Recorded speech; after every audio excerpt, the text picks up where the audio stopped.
कुरान ने फरमाया जो अल्लाह की राह में शहीद किए जाएं उन्हें मुर्दा ना कहो बल्कि वो जिंदा है। जो अल्लाह की राह में शहीद किए जाएं उन्हें मुर्दा ना कहो बल्कि वो जिंदा है। लेकिन तुमको उनकी जिंदगी का शऊर नहीं।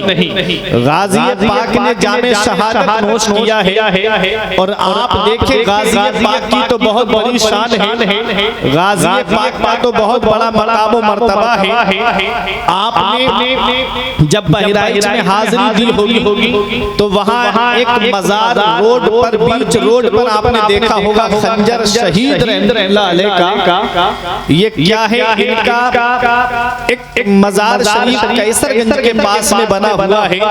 आप वहां पता लगाएंगे तो आपको पता चलेगा कि वहां पूरा जिस्म आपका दफन नहीं है बल्कि सिर्फ सर ही दफन है और जिस्म बहराइच में दफन है। क्या शान है! खंजर शहीद ने जब जामे शहादत नोश किया कैसरगंज में तो साथ वालों ने कहा आपने तो यहीं पर हमारा साथ छोड़ दिया, हमको तो अभी और आगे जाना है, मंजिल तक आप पहुंचे भी नहीं और आप यहीं पर शहीद हो गए। तारीख बताती है खंजर शहीद का जिस्म साथ साथ चलने लगा और कहा सर जरूर यहाँ पर है लेकिन मेरा जिस्म तुमको मंजिल तक पहुंचा करके तभी वहीं पर लेटूंगा।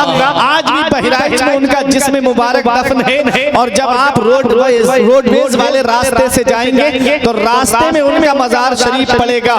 ये गाजी के लश्कर में शामिल होने वाले खंजर शहीद का ये मकाम है तो सोचो सैयद सालार मसूद गाजी की शान का आलम क्या होगा, उनके मकाम और मर्तबे का आलम क्या होगा। हर एक को जवानी अपनी प्यारी होती है। आज हमारी जवानी कैसे गुजरती है? किसी की जवानी फिल्में देखकर गुजर रही है, किसी की जवानी गाने सुनकर के गुजर रही है, किसी की जवानी जुआ खेल कर गुजर रही है, किसी की जवानी जो है वो शराब नोशी में गुजर रही है। लेकिन आओ जवानी तो बहुत होती है। 18 साल की उम्र में जामे शहादत नोश करने वाली वो शख्सियत जिसे दुनिया सैयद सालार मसूद गाजी के नाम से जानते हैं, आज भी उनका आस्ताना बहराइच की सरजमीन पर है जहां से हर इंसान फैजियाब होकर के जा रहा है। गैर मुस्लिम आए उसकी भी मुराद भरी जा रही है, सिख आए उसकी भी मुराद भरी जा रही है, मुसलमान आए उसकी भी मुराद भरी जा रही है। उस आस्ताने की मैं क्या बात आपको बताऊं, आओ मैं आपको बताता हुआ चलूं जिसकी अजमत को बड़े बड़े औलियाए किराम बयान करे, जिसके मर्तबे को बड़े बड़े औलियाए किराम बयान करे, उसके मकाम और मर्तबे की शान का आलम क्या होगा। आपने नाम सुना होगा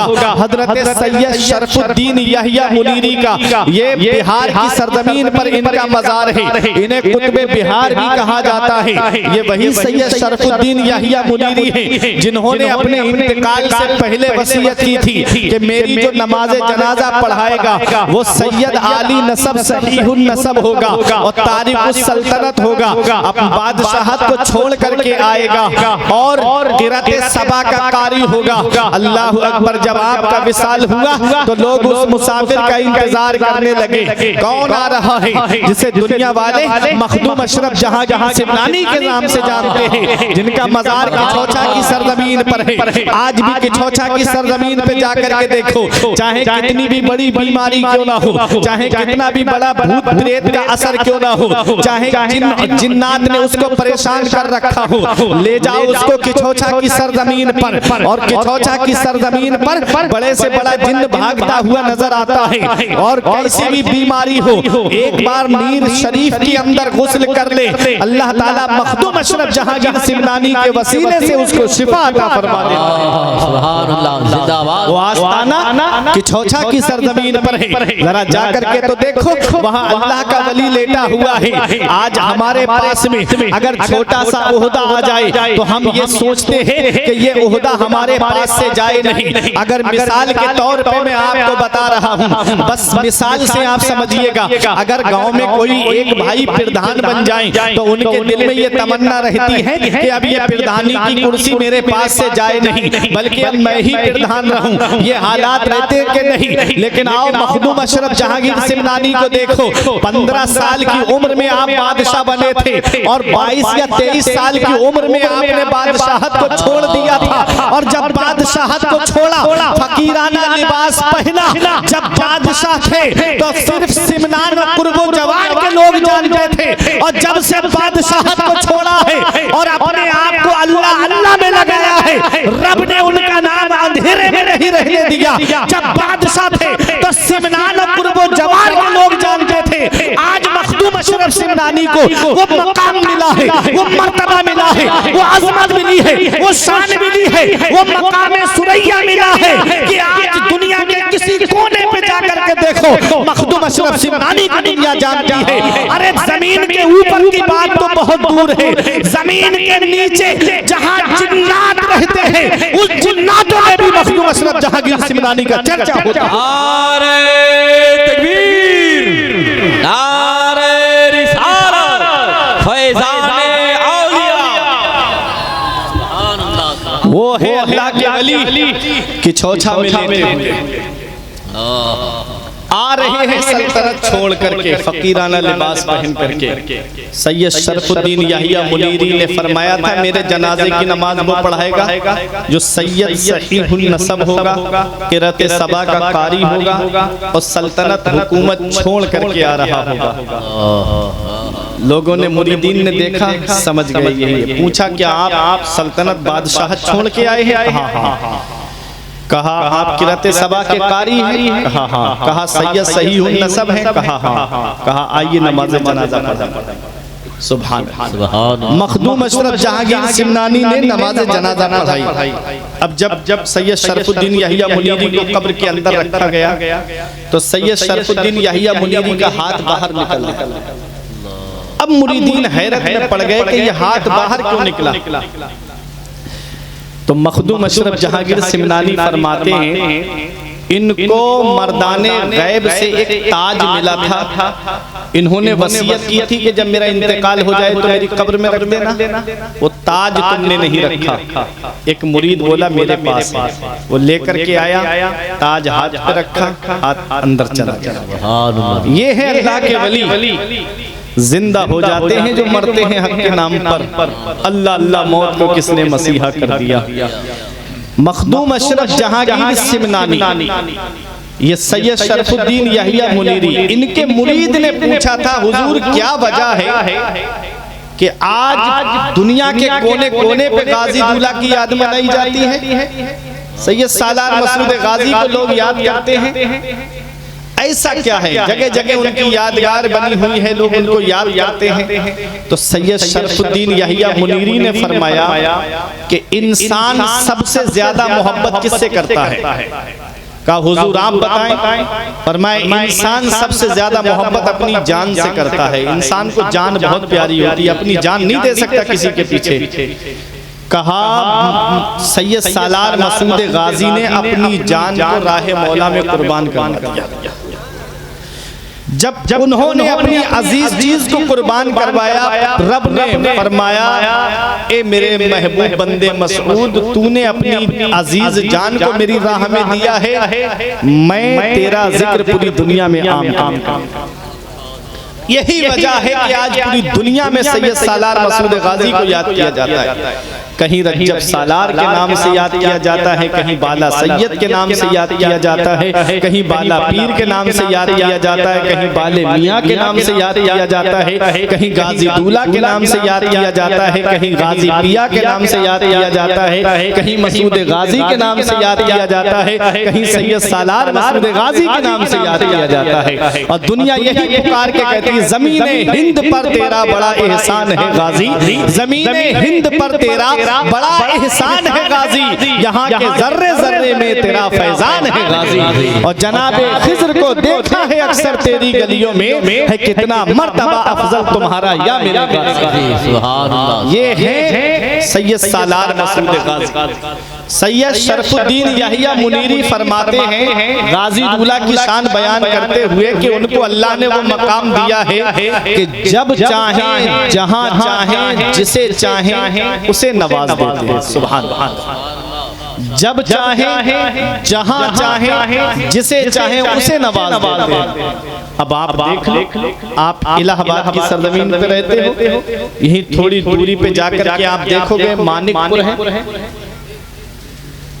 यहाँ सैयद राजी रहमतुल्लाह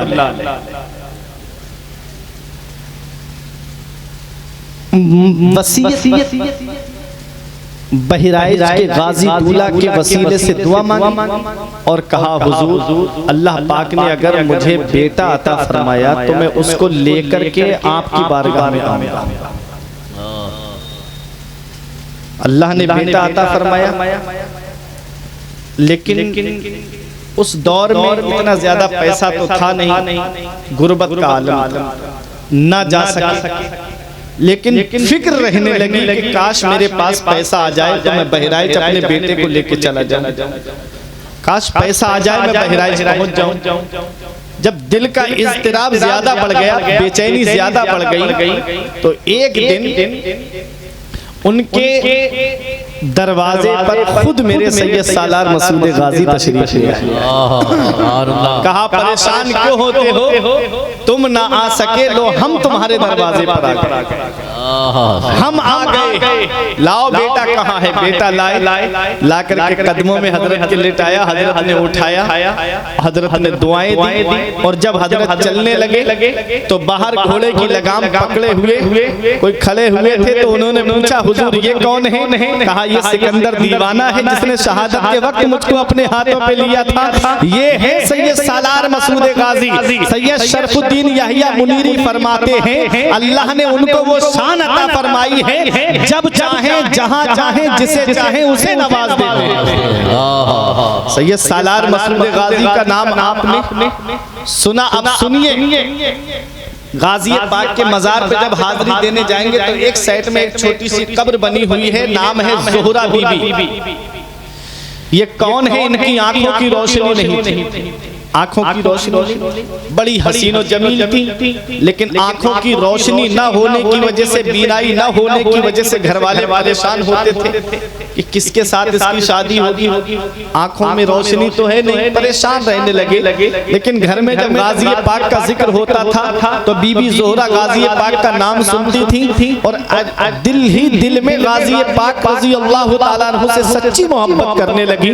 गाजी पाक का जब जब जिक्र आता आप बेखुद हो जाया करती थी, और सुबह हो तब भी गाजी पाक का नाम लबों पे है, दोपहर हो तब भी गाजी पाक का नाम लबों पर है, शाम हो तब भी गाजी पाक का नाम लबों पर है। एक दिन उदास बैठी थी, घर वाले आपस में उदास थे कि काश मेरी बेटी की आंखें होती।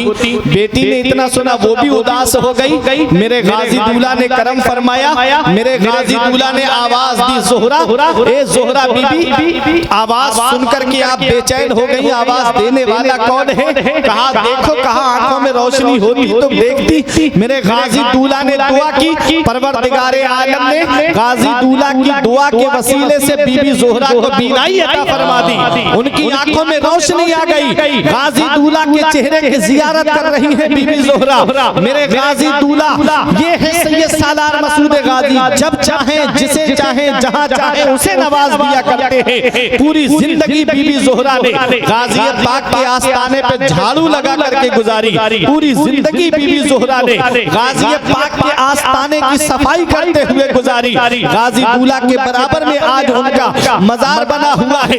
ये बात क्या है? ये मेरे गाजी दूल्हा है, जिसे चाहते हैं उसे अपना बना लिया करते हैं, जिसे चाहते हैं उसे दर पे बुला लिया करते हैं, जिसे चाहा दर पे बुला लिया, जिसे चाहा अपना बना लिया। ये बड़े करम के हैं फैसले, ये बड़े नसीब की बात है। सुभान अल्लाह। सैयद सालार मसूद गाजी को कहाँ देखोगे?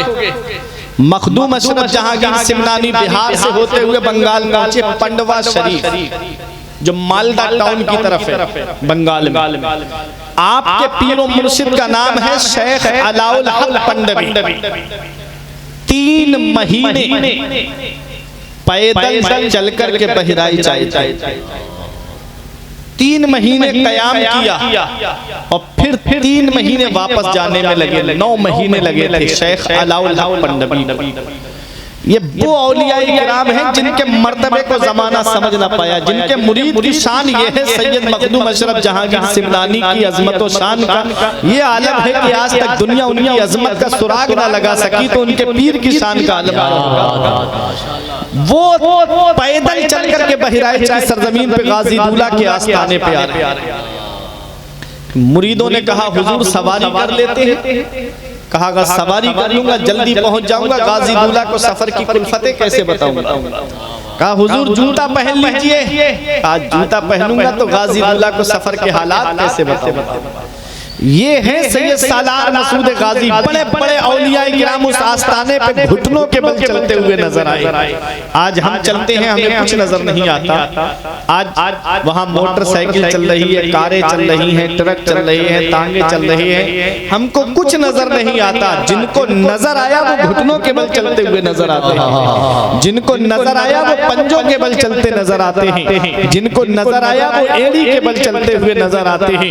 ये कौन सैयद सालार मसूद गाजी है? बहराइच का जर्रा जर्रा पुकार के जिसकी अजमत का ऐलान कर रहा है, बहराइच का कोना कोना जिस सैयद सालार मसूद गाजी के मर्तबे को बयान कर रहा है। आओ मैं उनकी शान आपको मुख्तसर से अंदाज में बताता हुआ चलूं।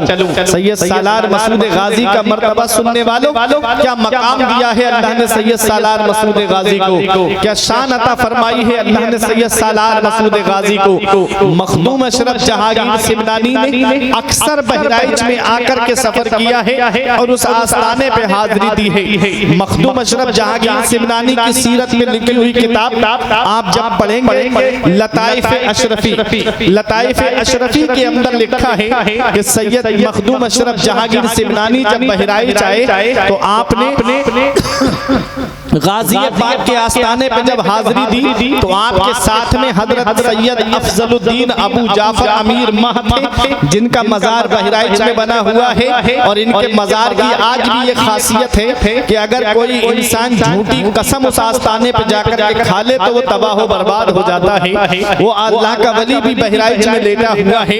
बहराइच की सरजमीन गंजे शहीदा बनी हुई है, बहराइच की सरजमीन शुहदा का खजाना बनी हुई है। उसी बहराइच की सरजमीन पे जब मखदूम अशरफ जहांगीर सिमनानी आए तो किसी ने पूछा था मखदूम अशरफ जहांगीर सिमनानी से कि हुजूर वहाँ की कोई खास बात बताइए। तो आप फरमाते हैं कि एक दिन मैं था, सैयद अफजलुद्दीन अबू जाफर अमीर मह थे और हजरत खिज़्र अलैहिस्सलाम वहाँ पर हाजिरी के लिए आए हुए थे। आप फरमाते हैं जितना मैंने खिज़्र अलैहिस्सलाम को उस आस्ताने पे हाजिरी देते हुए देखा है, एक दिन में 72 मरतबा मैंने हाजिरी देते हुए वहां पर हजरत खिज़्र अलैहिस्सलाम को देखा है। आप फरमाते हैं जो उनके आस्ताने पे जाए, जो सैयद सालार मसूद गाजी के आस्ताने पे जाए, उसको चाहिए कि वो आधा घंटा या 40 मिनट जरूर ठहरे, क्योंकि हर आधे घंटे के बाद वहां पर खिज़्र अलैहिस्सलाम की हाजिरी हुआ। नारे तकबीर, नारे रिसालत, फैज़ाने औलिया, उर्से मुक़द्दस, हर आधे घंटे के बाद वहां खिज़्र अलैहिस्सलाम की हाजिरी होती है। सुभान अल्लाह। अगरचे पहचानोगे नहीं, अगरचे जानोगे नहीं खिज़्र अलैहिस्सलाम को, लेकिन दामन की हवा तो लग जाएगी। अगरचे पहचानोगे नहीं, लेकिन दामन की हवा लग गई तो यही क़यामत के दिन हमारे लिए बख्शिश का जरिया बन जाएगा। इसलिए जब उस आस्ताने पे हाजिरी देने जाओ तो 30 मिनट, आधा घंटा या 40 मिनट जरूर ठहरा करो, क्योंकि हर आधे घंटे, हर 40 मिनट के बाद में वहाँ खिज़्र अलैहिस्सलाम की हाजिरी होती है। ये बड़े बड़े औलिया किराम ने बताया। हजरत मखदूम अशरफ जहांगीर सिमनानी उस आस्ताने पे हाजिरी देने के लिए आए। सैयद सरमत उस आस्ताने पे जब हाजिरी देने के लिए आए तो जैसे ही बहराइच में दाखिल हुए अपने हाथी से एकदम नीचे उतरे और घुटनों के बल चलने लगे। देखने वालों ने देख के कहा हुजूर जमीन तो सीधी है, आप ऐसे क्यों चल रहे हैं? आपने फरमाया जो मैं देख रहा हूँ वो तुम नहीं देख रहे हो। अपना हाथ जब उसके सर पे रखा पूछने वाले के तो जमीन का निचला हिस्सा रोशन हो गया, हर तरफ शहीदों के जिस्म नजर आ रहे। ये है वो गाजी पाक का आस्ताना, ज़मीने हिंद पर तेरा बड़ा एहसान है गाजी, यहाँ के जर्रे जर्रे में तेरा फैजान है गाजी। जनाबे खिज़्र को देखा है अक्सर तेरी गलियों में, है कितना मर्तबा अफजल तुम्हारा या मेरे गाजी। उस आस्ताने पे आप जाकर के देखें, हर मजहब का आदमी उस आस्ताने पे दामन फैलाए हुए खड़ा है। और सबसे बड़ी खुशी की बात यह है कि गाज़ी पाक की जो सबसे पहली करामत जाहिर हुई, सबसे पहली करामत वो किसी मुसलमान के ताल्लुक से नहीं है, बल्कि वो एक गैर मुस्लिम हिंदू भाई के ताल्लुक से। आप देखिए, बहराइच से थोड़ी दूरी पे एक जगह है नगरौर, तकरीबन 4-5 किलोमीटर का फासला होगा। वहां पर एक जासू नाम के अहर रहते थे। शादी हुई लेकिन कोई औलाद नहीं। घर में जासू की बीबी को ताना दिया गया और ये उसकी सास ने ताना दिया कि अगर औलाद नहीं हुई तो मैं अपने बेटे की दूसरी शादी करा दूंगा। औरत सब कुछ बर्दाश्त कर सकती है लेकिन दूसरी शादी बर्दाश्त नहीं कर सकती। इतना सुना दिल टूट गया। जासू की बीबी रोने लगी, आंखों से आंसू निकल आए। घर में सब ताने दिया करते थे। अब यहाँ पहुंच के मैं एक बात आपको बता दूं, औलाद देना अल्लाह के दस्ते कुदरत में। इसमें ना तो मर्द का कोई दखल है ना औरत का कोई दखल है। जब अल्लाह चाहेगा तब औलाद होगी। हमारे बुजुर्गों को देखो, हमारे पैगंबरों को देखो। हजरत गौसे आजम की वालिदा की उम्र 60 साल की हो गई थी तब गौसे आजम पैदा हुए थे। इब्राहीम अलैहिस्सलाम 99 साल के हो गए थे तब हजरत इस्माईल अलैहिस्सलाम पैदा हुए थे। औलाद अल्लाह जब चाहेगा तब नवाजेगा। कुरान में फरमाता है यखलुकु मा यशा, अल्लाह है जो चाहता है वो पैदा फरमाता है। यहबु लिमन यशाउ इनासा व यहबु लिमन यशाउ ज़ुकुरा और युज़व्विजुहुम ज़ुक्राना व इनासा। अल्लाह है जो चाहता है वो पैदा फरमाता है। अल्लाह जिसे चाहता है उसे बेटियां अता फरमाता है और अल्लाह जिसे चाहता है उसे बेटे अता फरमाता है और अल्लाह जिसे चाहता है उसे बेटे और बेटियां यानी लड़के और लड़कियां दोनों अता फरमाता है और अल्लाह जिसे चाहता है उसे बांझ बना देता है। सब अल्लाह के दस्ते कुदरत में है। सब अल्लाह के दस्ते कुदरत में है। होता क्या है, अगर शादी के 1-2 साल बाद अगर कोई खुशखबरी सुनने को ना मिले तो औरत को ताने देना शुरू कर दिए जाते हैं। बेचारी तानों के बोझ तले दब करके रह जाती है। ये हालात आज हमारे मुआशरे के हो गए, ये हालात आज हमारी कौम के हो गए। और अगर औलाद हो भी जाए और अगर लड़की पैदा हो जाए तो और घर वालों के चेहरे बिगड़ जाते हैं और घर वालों के चेहरों पे 12 बजने लगते हैं। बेटियों को तो आज भी बोझ समझा जा रहा है और जमाना जाहिलियत में भी बोझ समझा जा रहा था। उस दौर का बाप अपने आप को मनहूस समझता था कि मेरे घर में बेटी आ गई है, इसलिए वो अपने आप मनहूसत वाला समझता था और भाई इसलिए अपनी बहन को ज़िबा कर देता कि मैं किसी का साला ना कहलाऊं, कोई मेरा बहनोई ना कहलाए। ये हालात थे और बेटा माँ को बाजार में बेच आता था। अल्लाह अकबर, वो हालात जमाना जाहिलियत के थे। जब मेरे आका इस दुनिया में तशरीफ लाए, मेरे नबी ने बेटियों का मर्तबा बताया, मेरे नबी ने बहनों से प्यार करना सिखाया, मेरे नबी ने माँ बाप की अजमत को बताया, मेरे नबी ने हजरत फातिमा को गोद लेके फरमाया फातिमा तो बिदातुम मिन्नी, फातिमा मेरे जिगर का टुकड़ा है। मेरे नबी ने अपनी रज़ाई बहन हजरत शीबा से मोहब्बत करके बहनों से प्यार करना सिखाया। नबी ने अपनी रज़ाई माँ हलीमा सादिया के लिए अपनी चादर मुबारक बिछा करके नबी ने माँ का मर्तबा बताया है, नबी ने माँ की शान बताई है। उस दौर में भी ज़माना जाहिलियत में बेटियों को बोझ समझा जाता था, आज भी बोझ समझा जा रहा है। आज बोझ समझने की वजह यह है कि अगर आज किसी के घर में बेटी आ जाए तो वो सोचता है अब इसकी मैं परवरिश कैसे करूंगा, इसे कैसे पढ़ाऊंगा लिखाऊंगा, अब इसके लिए कहां से जहेज इकट्ठा करूंगा। आज जहेज की लानत ने हमारे माशरे को तबाह कर दिया है। आज कितनी बेटियां हैं जो खुदकुशी करके अपनी जान दे देती है। आज कितनी बेटियां हैं जिन्होंने समंदर में कूद करके अपनी जान दे दी। अभी चंद दिनों सालों पहले तुमने सोशल मीडिया पे खबर नहीं देखी थी, आयशा नाम की लड़की ने समंदर में कूद करके जान दी थी, जिसने कहा था मुझे मर्दों की सूरत से नफरत होने लगी है। आज भी न जाने कितनी बेटियां जहेज के नाम पे जलाई जा रही हैं। आज भी न न जाने कितनी बेटियां जहेज के नाम पर खुदकुशी करके दुनिया से जा रही है। क्या इसका जिम्मेदार हमारा मुआशरा नहीं है? क्या इसके जिम्मेदार हम नहीं है? अरे अल्लाह ने बेटा दिया था, अल्लाह ने चश्मो चराग दिया था, अल्लाह ने नूरे नजर दिया था। अल्लाह का शुक्र अदा करते मौला, किसी के घर में तो चराग जलाने वाला नहीं है, तूने मेरे घर में चराग जलाने वाला तो दिया है। अल्लाह ने बेटा क्या दे दिया? ऐसा लगता है जैसे कुदरती भीख मांगने का परमिट मिल गया हो। जहेज के नाम पे लंबी लंबी डिमांडें की जा रही है, हमें ये गाड़ी चाहिए, हमें वो गाड़ी चाहिए। कभी मंगनी के नाम पे पैसा, कभी कैश, शादी में जहेज के नाम पे कैश के नाम पे पैसा। ये हालात आज हमारे मुआशरे के हो गए, इसलिए बेटियों को बोझ समझा जाने लगा।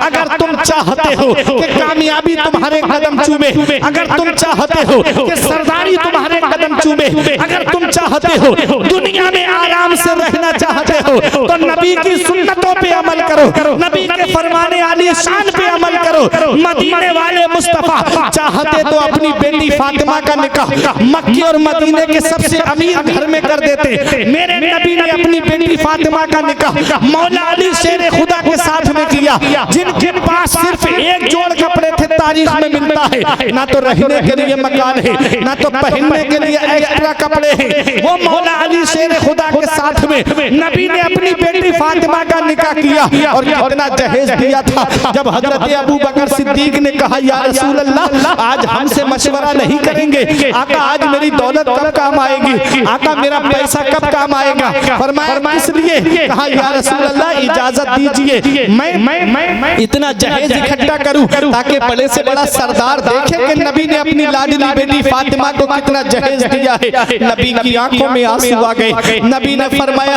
अबू बकर, मैं अपनी बेटी को जहेज दूंगा तो मेरी उम्मत के उन गरीबों का क्या होगा जिनके घर में कई कई बेटियां जवान होंगी, वो कहां से इतना जहेज इकट्ठा करेंगे? अल्लाह अकबर। एक बेटी की शादी में आज इतना कर्जा हो जा रहा है बाप के ऊपर कि और बेटियों के बालों में चांदी उतर आ रही है, उनकी शादी का नंबर तक नहीं आता, बाल सफेद पड़ने लगते हैं। क्या इसका जिम्मेदार हमारा मुआशरा नहीं है? ये जहेज की लानत आई कहां से? ये जहेज की लानत का दरवाजा खुला कहां से है?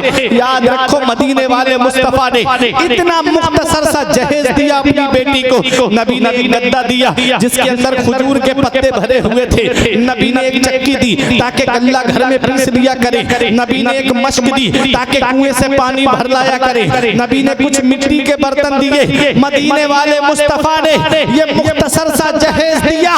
तो ऐ मेरे प्यारे मुसलमानों, अब तुम परेशान मत होना।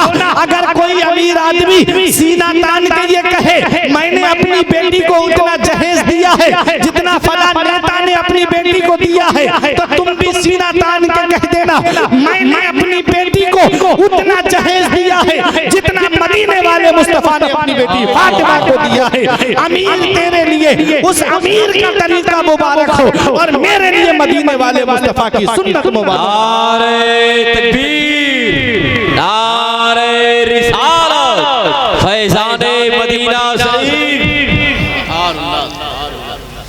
कोई इंसान किसी इंसान को क्या देता है? कोई इंसान किसी इंसान को क्या देता है? आदमी सिर्फ वसीला है, खुदा देता है। आदमी सिर्फ वसीला है, खुदा देता है। हमने उन लोगों को भी देखा कि जो जहेज की लंबी लंबी डिमांड करते हैं, शादी के बाद उनको गाड़ी में बैठना तक नसीब नहीं होता। जहेज के एक बर्तन में एक गिलास में पानी पीना तक नसीब नहीं होता। फिर रोना रोते हैं कि बहू ने पता नहीं कौन से मियाँ से तावीज़ करा दिया, मेरे बेटे पे भी कब्जा कर लिया, वो तो हमसे हमारी खैरियत तक नहीं पूछता। कहीं नहीं कराया, बस उसने अपने माँ बाप का रोना देखा था। उसने अपने माँ बाप को रात में आंसू बहाते हुए देखा। जो जहेज की लंबी लंबी डिमांड करने वाले नहीं सोचते ना एक बाप अपनी बेटी को कैसे पालता है। बकरा ईद के मौके पे जब बकरा कुर्बान करने के लिए लाया जाता है ना, 4-5 महीने पहले ले आओ तो बकरे को इतनी मोहब्बत हो जाती है, इतना लगाव हो जाता है ना उसे। एक जानवर को इंसान से इतना लगाव हो जाता है तो जरा सोचो तो सही, एक बाप को जो 16-17 साल अपनी बेटी को सीने से लगा के रखता है, उसको अपनी बेटी से कितनी मोहब्बत होगी। ये जहेज के लोग भी नहीं जानते ना, ये जहेज लेने वाले नहीं जानते ना। इतना याद रखना, क्या मेरे नबी उन बेटियों की सिसकियां नहीं सुनते होंगे? क्या मेरे नबी उन बेटियों का रातों में रोना नहीं सुनते होंगे? अरे मेरे आका तो वो हैं जंगे बदर के मौके पर 70 कैदी गिरफ्तार करके लाए गए थे, उनमें मेरे नबी के सगे चचा हजरत अब्बास भी थे। और जब मस्जिद नबवी के सहन में उनको लिटा दिया गया तो थोड़ी देर मेरे आका आराम के लिए लेटे, तो उनके रोने की कराहने की आवाज जब नबी ने सुनी तो आका बेचैन हो गए, बाहर तशरीफ लाए, इरशाद फरमाए इनके बंद खोल दो, इनके कराहने से मुझे तकलीफ पहुंच रही। वो मेरे नबी जो उन कैदियों का कराहना ना देखे, जरा सोचो तो सही, जब मुस्लिम बेटियां जहेज की लंबी लंबी डिमांडों की वजह से अपने घरों में आंसू बहाती होंगी तो नबी को कितनी तकलीफ पहुंचती होगी।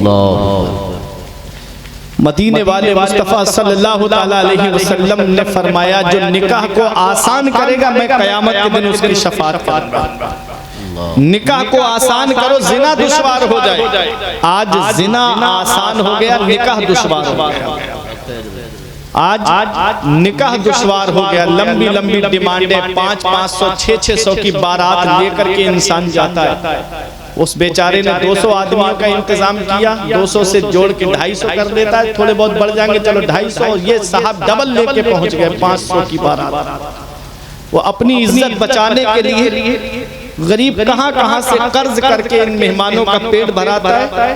और बाराती भी ऐसा कि खाना खाने के बाद खड़े होकर कहते हैं यार मजा नहीं आया खाने में। कोई कहता है कोरमे में मजा नहीं, कोई रोटी में मजा नहीं, कोई अलग अलग किस्म के ऐब निकालते हैं खानों में। खाने में ऐब ना निकाला करो। और एक पैगाम है मेरा, जब किसी के यहाँ बेटी की शादी में जाओ तो घर से कुछ खा के जाया करो, क्योंकि वो गरीब कहाँ से इंतजाम करके लाता है और बारातियों के आगे हाथ जोड़ के कहता है कोई खाने में कोई कमी हो तो माफ कर देना, खाने में कोई कमी रह गई हो तो माफ कर देना। और ये साहब जाकर के उस गरीब की गुर्बत का मजाक उड़ाते हैं। हर चीज का हिसाब देना है, हर चीज का जवाब देना है। आज अगर तुम किसी मुसलमान के ऐबों पे पर्दा डालोगे, अल्लाह ताला तुम्हारे ऐबों पे पर्दा डालेगा। अगर तुम किसी मुसलमानों के ऐब को छुपाओगे तो अल्लाह तुम्हारे ऐबों को छुपाएगा। आज हम ऐबों को और जाहिर करते हुए नजर आते हैं। तो बेटियां जहमत नहीं है, बेटियां अल्लाह की रहमत है। बेटियां सबके मुकद्दर में कहाँ होती हैं? बेटियां सबके मुकद्दर में कहाँ होती हैं? जिनके घर से राजी है खुदा उनके यहाँ होती हैं। महक रहा है दिलों का जहान बेटी से, जमाने भर में बड़ी घर की शान बेटी से। और जरूरी ये नहीं बेटों से नाम रोशन हो, मेरे नबी का चला खानदान बेटी से, मेरे नबी का चला खानदान बेटी से। जुल्मते वक्त में तनवीर बन के आती हैं बेटियां। अल्लाह की कैसी रहमत है, आओ मैं आपको बताऊं। हजरत जुन्नून मिस्री एक अल्लाह के वली गुजरे हैं। आपके लिए आसमान से 10 साल तक दस्तरखान उतरता रहा।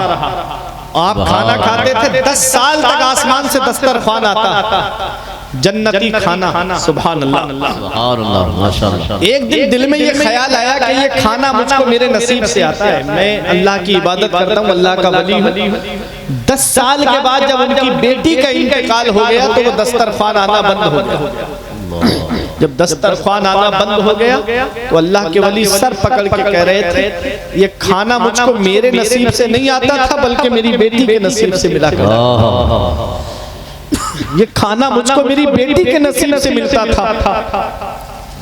जुल्मते वक्त में तनवीर बन के आती है, खुशनुमा ज़ीस्त की तहरीर बन के आती हैं। बेटियों से जिन्हें नफरत है ये बतला दो उन्हें, बेटियां बाप की तकदीर बन के आती हैं। बेटियों से जिन्हें नफरत है ये बतला दो उन्हें, बेटियां बाप की तकदीर बन के आती हैं। आज बेटी और बेटों में फर्क करने वालों, इसका पता बुढ़ापे में जाकर के चलता है। अगर बेटा फर्मा बरदार नहीं है तो माँ बाप को घर से बाहर निकाल देता है। यही बेटियां हैं जो पूरी जिंदगी बाप को अपने घर पे रख करके खिलाती है, कभी जुबान पे हर पे शिकायत नहीं लाती। मैंने अपनी इस छोटी सी जिंदगी में बड़ा तजर्बा किया। ये बेटियां हैं जो अपने बाप को अपने घर रखती हैं और कभी जुबान पे हर पे शिकायत नहीं लाती। आज वही बेटी जब बचपन में होती है तो बाप के चेहरे पे 12 बजने लगते हैं कि मेरे घर में अब बेटी आ गई, कहां से मैं इसकी शादी करूंगा, कहां से इसके लिए इतना जहेज इकट्ठा करूंगा। तो बेटियां जहमत नहीं है, बेटियां अल्लाह की रहमत है। चाहे लड़का हो या लड़की, सब अल्लाह देता है। अल्लाह ही है जो बेटा अता फरमाता है, जो बेटी अता फरमाता है, और जिसे चाहता है अल्लाह उसे बांझ बना देता है। उसके ना लड़का होता है ना लड़की होती है। तो बता मैं ये रहा था कि जासू की बीबी को जब ताना दिया गया कि अगर बच्चा पैदा नहीं हुआ तो मैं तुझे डिवोर्स दिलवा दूंगी, तलाक दिलवा दूंगी और अपने बच्चे की दूसरी शादी कर दूंगी, उसकी सास ने ताना दिया था। जब जासू की बीबी ने इतना सुना तो आंखों से आंसू निकल पड़े, और जब आंसू निकले तो रोती हुई घर से बाहर निकल गई और वहां जाकर के सर टेक दिया जहां आज गाजी पाक का आस्ताना है। उस वक्त आज इस तरह से गुंबद बना हुआ नहीं था, बल्कि मिट्टी का छोटा सा मजार शरीफ बना हुआ था। जाकर के वही करके रोने लगी। जो वहां झाड़ू दिया करते थे खादिम जो थे, उन्होंने पूछा तू रोती क्यों है, तेरी आंखों में आंसू कैसे हैं? उस बीबी ने पूरी बात बता दी। देखो मुसलमान नहीं है, गैर मुस्लिम है। पहली करामत मेरे गाजी दूल्हा की जो जाहिर हुई है वो मैं बताने जा रहा हूँ। जब उसने कहा कि आज मेरी सास ने मुझे ये ताना दिया है कि अगर इस बार बच्चा नहीं हुआ तो मैं तुझे डिवोर्स दिलवा दूंगी, तलाक दिलवा दूंगी और अपने बेटे की दूसरी शादी करा दूंगी। उस बीबी का शौहर जासू जब घर पहुंचा, उसे पता चला कि उसकी बीबी रोते हुए घर से निकल गई है। तो वो बीबी को ढूंढने के लिए आया तो वो गाजी दूल्हा के आस्ताने के करीब सर रख करके रो रही थी। वो भी वहीं पर पहुंच गया। तो खादिम ने कहा जो वहां झाड़ू लगाते थे, कहा परेशान क्यों होती है, जिसके आस्ताने के करीब तू है, इनके वसीले से दुआ मांग ले। अल्लाह ताला ने इनको बड़ी शान अता फरमाई है, ये अल्लाह के महबूब बंदे हैं, तू इनके वसीले से दुआ तो मांग, अल्लाह तेरी गोद को मुराद से भर देगा। जब उसने रो करके गाजी दूल्हा के आस्ताने की तरफ चेहरा किया और कहती है मेरे गाजी दूल्हा क्या आप सिर्फ मुसलमानों की सुनते हो? ऐ मेरे गाजी दूल्हा क्या मेरी नहीं सुनोगे? क्या आपके दरबार में भी चेहरा देख के दिया जाता है? ऐ मेरे गाजी दूल्हा क्या मेरी मुराद नहीं पूरी होगी? ये रो करके जब बीबी ने आंखों से आंसू बहाए और जासू के भी आंसू निकले, मेरे गाजी दूल्हा के आस्ताने की तरफ रुक करके कहता है गाजी दूल्हा क्या मेरे घर में बच्चे की किलकारी नहीं गूंजेगी? ऐ मेरे गाजी दूल्हा क्या मेरे घर में बच्चों की किलकारियों की आवाज नहीं आएगी? क्या मेरी बीबी ऐसे ही ताने सुनती रहेगी? आप तो अल्लाह के महबूब बंदे हो, आप ही दुआ कर दीजिए। तारीख बताती है आंसू बहा करके गए और उसी रात में वो हामला हो गई और 9 महीने के बाद में घर में एक बेटे की पैदाइश होती है।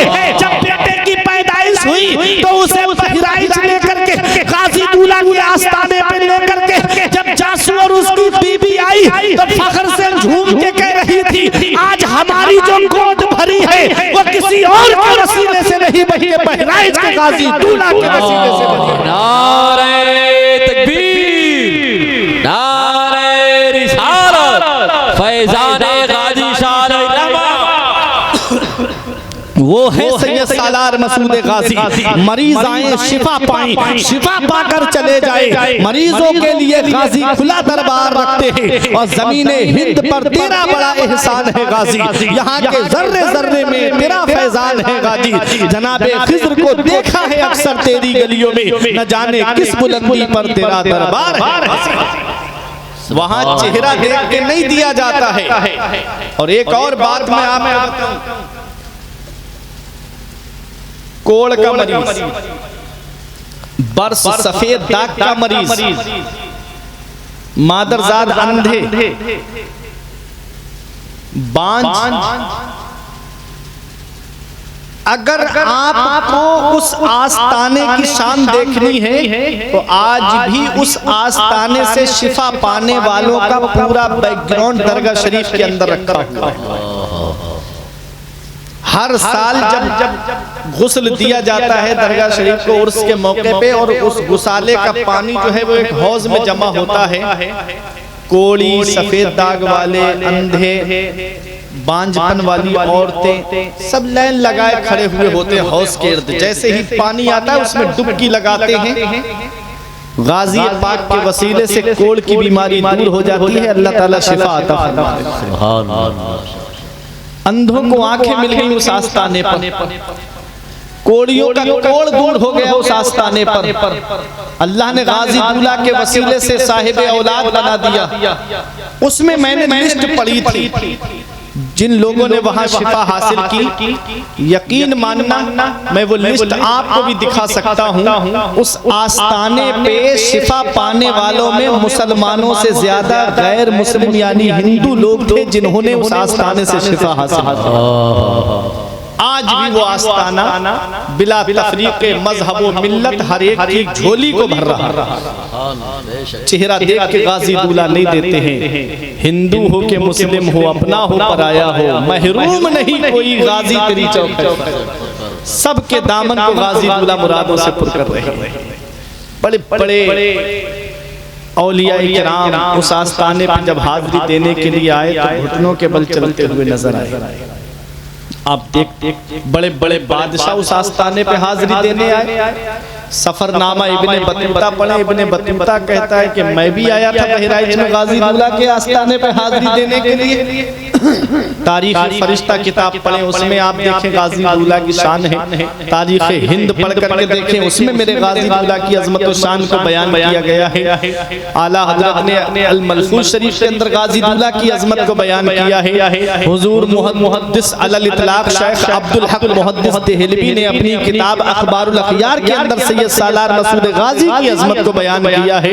हजरत इमाम कुदूरी सैयद हुजूर अब्दुल रहमान चिश्ती अलवी ने अपनी किताब मिराते मसूद गाजी के अंदर सैयद सालार मसूद गाजी की अजमत को बयान किया है। हुजूर ख्वाजा कुतुबुद्दीन बख्तियार काकी ने लताइफ चिश्तिया के अंदर सैयद सालार मसूद गाजी की अजमत को बयान किया है।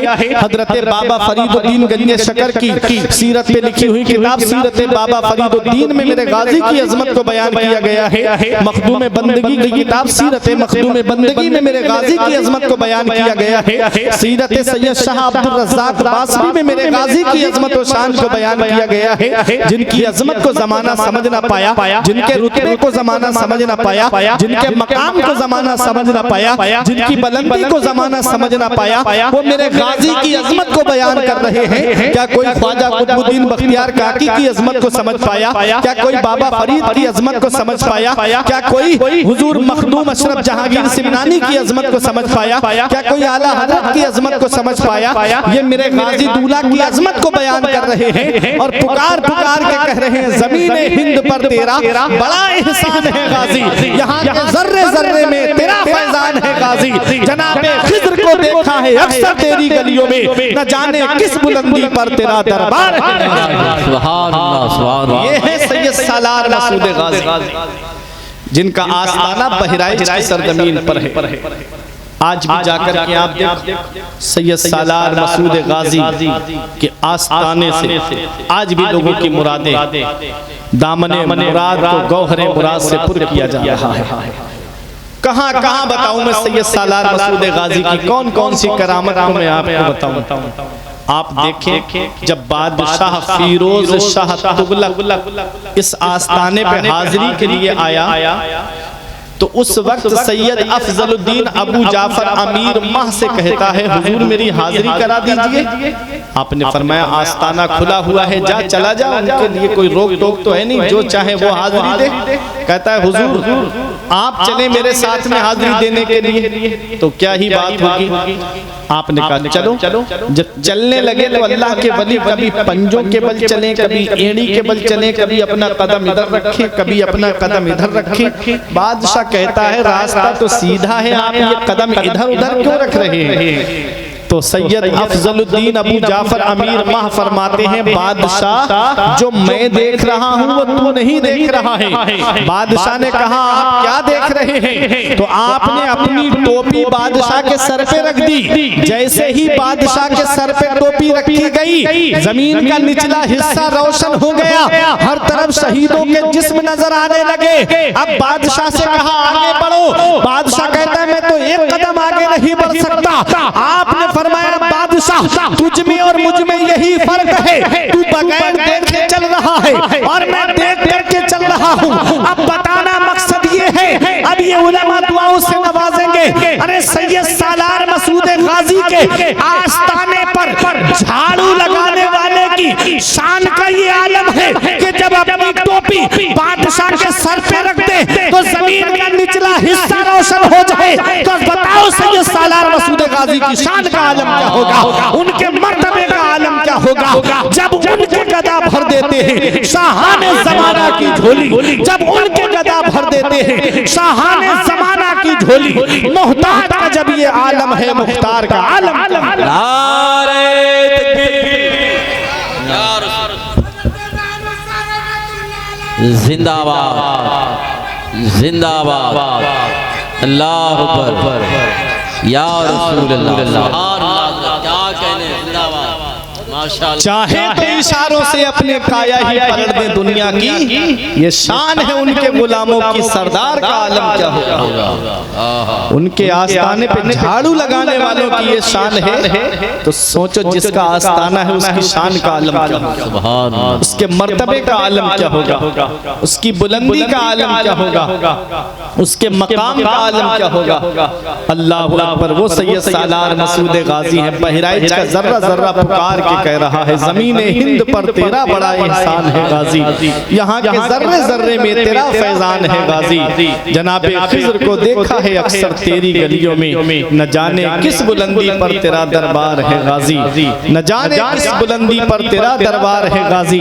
और मेरे गाजी मियाँ से जो बड़ा ही प्यार रखते हैं, यकीनन लाज उनकी सैयदे सालार रखते हैं। और कभी मरीज आए शिफा पाएं, शिफा पाकर चले जाएं, मरीजों के लिए गाजी खुला दरबार रखते हैं। उस आस्थाने पे बीमारों को शिफा मिल रही है, उस आस्थाने पे नाबीना को बीनाई मिल रही है, उस आस्थाने पर बेऔलाद साहिब औलाद बनाए जा रहे हैं, उस आस्थाने पर कोढ़ के मरीजों को शिफा मिल रही है, उस आस्थाने पर सफेद दाग वालों को शिफा मिल रही है। अल्लाह अकबर। वो मेरे गाजी दूल्हा का आस्थाना है। उस आस्थाने पे जब भी जाओ तो अदब के साथ, खुलूस दिल के साथ में हाजिरी की नियत से जाओ, क्योंकि उस आस्थाने पे दिल देखा जाता है, जो जैसी मोहब्बत से आता है, जैसे प्यार से आता है, मेरे गाजी दूल्हा उसको वैसी ही मोहब्बतों से नवाजते हैं, वैसे ही उसके दामन को गौहरे मुराद से पुर कर देते हैं। मैंने आयत पढ़ी थी, इन्नल लज़ीना आमनू व अमिलुस सालिहाति सयजअलु लहुमुर रहमानु वुद्दा। बेशक जो ईमान लाया और अच्छे काम किए, अल्लाह ताला उसकी मोहब्बत को लोगों के दिलों में डाल देगा। जो ईमान लाए और अच्छे काम करे, अल्लाह उसकी मोहब्बत को लोगों के दिलों में डाल देगा। अब गाजी दूल्हा पैदा हुए अजमेर की सरजमीन पर, शहादत पाई बहराइच की सरजमीन पर, गौसे आजम बगदाद में है, गरीब नवाज अजमेर में है, साबिर पाक ग्वालियर में है, मखदूम अशरफ सिमनानी की छौछा में है। लेकिन आज आप दुनिया का सर्वे कर लीजिएगा, दुनिया का कोई कोना ऐसा नहीं है जहां इन औलिया किराम को याद न किया जाता हो, जहां इन औलिया किराम का नाम न लिया जाता हो। वजह क्या है? मखदूम अशरफ सिमनानी ने पूरा हिंदुस्तान तो घूमा नहीं, गौसे आजम हिंदुस्तान आए नहीं, गरीब नवाज पूरे हिंदुस्तान के हर गांव, हर कस्बा, हर करिया में तो गए नहीं, लेकिन फिर उनका नाम कैसे पहुंच गया? तो आओ मैं आपको बताऊं। इस आयत करीमा के तनाजुर में मुफस्सिरीन किराम फरमाते हैं कि जब अल्लाह ताला किसी बंदे से मोहब्बत फरमाता है तो हजरत जिब्राइल को हुक्म देता है, जिब्राइल मैं फला बंदे से मोहब्बत करता हूँ, तुम भी उससे मोहब्बत करो। हजरत जिब्राइल अलैहिस्सलाम तमाम फरिश्तों में ऐलान कर देते हैं कि फला बंदे से अल्लाह मोहब्बत फरमाता है, फरिश्तों तुम भी उससे मोहब्बत करो। अब वो फरिश्ते जमीन के कोने कोने में ये ऐलान ऐलान कर देते हैं कि फला बंदे से अल्लाह मोहब्बत फरमाता है, तुम भी उससे मोहब्बत करो। अब यहाँ पहुँच के ये बताना चाहता हूँ, इन औलियाए किराम का जिक्र कैसे खत्म कर पाओगे, इन औलियाए किराम की मोहब्बत को दिल से कैसे निकाल पाओगे। अरे इनकी अजमत को पहले आसमानों पर बुलंद किया गया है, उसके बाद जमीन पर बुलंद किया गया है।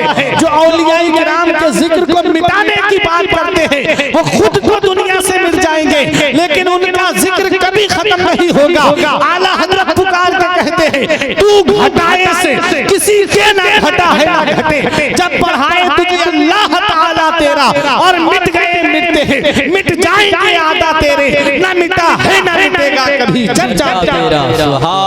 तो इन वलियों का जिक्र कभी खत्म नहीं होगा, इनकी मोहब्बत कभी दिलों से नहीं निकल सकती, और ये मोहब्बत अल्लाह ने आलम अरवा ही में पैदा फरमा दी थी। आओ मैं आपको बताता हुआ चलूं, आज औलियाए किराम से मोहब्बत करने वालों इन आस्थानों पे जरूर जाया करो, वलियों के आस्थानों पे हाजिरी जरूर दिया करो। मैं आपको एक हदीस पाक पढ़ के सुनाता हूँ, आपका ईमान ताजा हो जाएगा। आज लोग हमसे सबूत मांगते हैं, तुम मज़ारों पे चक्कर लगाते हो, इसका सबूत हमें दिखाओ। आओ मैं हदीस पाक आपको पढ़ करके सुनाता हूँ, बड़ी प्यारी हदीस पाक है। मेरे आका इरशाद फरमाते हैं, आदमी अपना हक लेने के लिए आपस में क्या झगड़ेगा, जो मोमिनीन अल्लाह के वली रब की बारगाह में झगड़ेंगे, और वो क्या कहेंगे, मौला हमारे उन भाइयों का क्या हुआ जो हमारे साथ बैठते थे, जो हमारे साथ खाते थे, मौला जो हमारे साथ हज करते थे, जो हमारे साथ में क़याम करते थे, हमारे उन भाइयों का क्या हुआ। उर्स पाक की महफिलों में जाने वालों, आओ अपने ईमान को ताजा करो, वलियों से मोहब्बत करने वालों अपने ईमान को ताजा करो। वलियों की मोहब्बत जिसके दिल में होगी, ये मोहब्बत रायगा नहीं जाएगी। देखो नबी फरमाते हैं कि क़यामत के दिन अल्लाह के वली रब की बारगाह में झगड़ा करेंगे, कहेंगे मौला हमारे वो भाई कहाँ चले गए जो दुनिया में हमारे साथ रहते थे, जो दुनिया में हमारे साथ खाते पीते थे, जो दुनिया में हमारे साथ हज करते थे। रब तबारक व तआला उनसे फरमाएगा कि वो जहन्नम में है, कुछ आमाल की वजह से, बदआमाली की वजह से जहन्नम में चले जाएंगे। लेकिन याद रखो जहन्नम में तो चले जाएंगे, परवरदिगार आलम जहन्नम को हुक्म देगा, इनके चेहरों को मत जलाना, इनके चेहरों को मत जलाना, चेहरे सलामत होंगे। किसी की आग तलवे तक होगी, किसी की आग घुटने तक होगी, किसी की आग जो है वो राम तक पहुंचेगी, और वो जहन्नम की आग में होंगे, लेकिन चेहरे सलामत होंगे। बताना मकसद ये है, चेहरा क्यों सलामत होगा। अरे आग का काम है जला देना, आग जब जलाती है तो पूरे वजूद को ही जला देती है। यहाँ चेहरे सलामत क्यों हुए, तो रब तबारक व तआला उधर जहन्नम को पहले ही हुक्म दे देगा कि जहन्नम इनके चेहरे मत जलाना, मेरे वलियों को इनको जहन्नम से निकाल के ले जाना है, मेरे महबूब बंदों को जहन्नम से निकाल करके ले जाना है। अल्लाह अकबर, जरा देखो तो सही, अल्लाह के महबूब बंदे अर्ज करेंगे मौला वो है कहाँ। रब फरमाएगा जहन्नम में है, वो जहन्नम रब फरमाएगा जिसके दिल में, जिसके दिल में एक दिरहम के बराबर ईमान है, जाओ उसे जहन्नम से निकाल लाओ। जिसको पहचानते हो उसको निकाल लाओ, जिसे पहचानते हो उसे निकाल लाओ। वो जाएंगे और जाकर के जिसको पहचानेंगे उसे जहन्नम से निकाल लाएंगे। फिर रब फरमाएगा अब क्या चाहते हो, वो कहेंगे मौला अभी हमें और हुक्म दे, अभी हमारे कुछ और लोग हैं जो हमारे साथ में बैठा करते थे, उठा करते थे, आज उनको कुछ आमाल की वजह से जहन्नम का परवाना मिल गया है, मौला हम उन्हें भी निकालना चाहते हैं। रब फरमाएगा जाओ, जिसके दिल में आधे दिरहम के बराबर ईमान होगा, जाओ जहन्नम से निकाल लाओ। वो जाएंगे और उनको जिसको पहचानेंगे उसे जहन्नम से निकाल लाएंगे। आखिर में रब फरमाएगा जिसके दिल में जर्रा बराबर ईमान है, राई के दाने के बराबर भी ईमान है, जाओ और उसे जहन्नम से निकाल लाओ। जिसे पहचानते हो उसे निकाल लाओ, अब आपका ईमान ताजा हो जाएगा। हदीस पाक के अल्फाज हैं जिसका मैं तर्जुमा बता रहा हूँ, जिसे पहचानते हो उसे निकाल लाओ। अब पहचान कैसे बनेगी, आने जाने से पहचान बनेगी, मैं पहली बार इस इलाके में आया, मुहर्रम शरीफ में दहियावा की तरफ आया था, जमील भाई जानते हैं, लेकिन मैं आपको बताऊं मैं बार बार आऊंगा तब ना पहचान बनेगी। अब आपने पहली बार मुझे देखा, अब जब भी आप मुझे मिलेंगे मैं आपको पहचान लूंगा, आप मुझे पहचान लेंगे। जब बार बार मिलेंगे तब पहचानेंगे ना। अब आज मिल लिए, अब से 15 साल के बाद में आप मिलके कहो हजरत हमें पहचाना, मैं कहूंगा भाई मैंने नहीं पहचाना। आप कहोगे आप हमारे यहाँ एक बार प्रोग्राम में आए थे, मैं कहूंगा हाँ मैं गया तो था, लेकिन भाई बार बार मुलाकात होती तो पहचान बनी रहती। अब आप इतने साल के बाद में मिले हो, अब पहचान कैसे? इसलिए एक पैगाम दे रहा हूँ, इन आस्थानों पे जाते रहा करो, अल्लाह के वलियों के आस्थानों पर हाजिरी देते रहा करो, ताकि जान पहचान बनी रहे। और जब जान पहचान बनी रहेगी और क़यामत के दिन अगर अमाल की बदअमली की वजह से जहन्नम में चले भी गए तो ये अल्लाह के वली हमको पहचान करके जहन्नम से निकालेगा।